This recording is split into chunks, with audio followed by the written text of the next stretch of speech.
Hi friends, Bhagyalakshmi serial next பிரேமோ என்ன மாதிரியான twist ஆக்க போகுதுன்னு பார்க்கலாம். பாக்கியா கிட்ட செல்வி ஃபோன் பண்ணுறாங்க. அக்கா, நான் இப்படி பேசுகிறேன்னு நீங்கள் எதுவும் தப்பாக நினச்சிக்காதீங்க. எனக்கே இந்த விஷயம் தெரியாதுக்கா. யார் யாரோ ஏதோ சொல்கிறாங்க. இது எல்லாமே நீங்களும் நம்புறீங்களா? எனக்கு உங்களுடைய நம்பிக்கை தான் முக்கியம். இது எதுவுமே எனக்கு தெரியாது. சந்தேகம் கூட இனியாவையும் அதே மாதிரி ஆகாஷையும் தடுக்கிறதுக்காக தான் பார்த்தேன். கடைசியில் இப்படி ஒரு பிரச்சனையில் வருன்றது தெரிஞ்சுதான் நான் அவனை தடுத்தேன். கடைசியில் இப்படி நடக்கும்னு நான் எதிர்பார்க்கவே இல்லைன்னு சொல்லி ரொம்பவே வருத்தப்பட்டும் ஃபீல் பண்ணி பேசுகிறாங்க. உடனே பாக்கியா, செல்வி, நீ எனக்கு கூட பிறக்காத தங்கச்சி மாதிரி.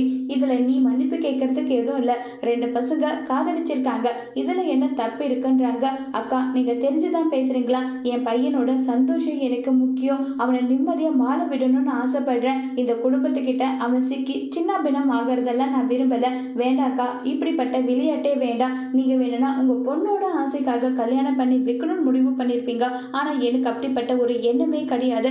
என் பையன் நாங்கள் எங்கேயாவது ஊரை விட்டு கண்காணாத இடத்துக்கு போயிடுறோம். ஆனால் இந்த கல்யாணம் மட்டும் நடக்கவே கூடாது. நான் அதுக்காக ஃபோன் பண்ணலக்கா. இனிமேல் நீங்கள் பண்ண உதவி எல்லாத்துக்கும் சேர்த்து நன்றி. இனி நாங்கள் உங்கள் முகத்தில் கூட முழிக்க மாட்டோம்னு சொல்லி செல்வி சொல்கிறாங்க. இதை கேட்டு பாக்கியா ஷாக் ஆகுறாங்க. அதோடு இந்த பிரமோவை முடிச்சிருக்காங்க.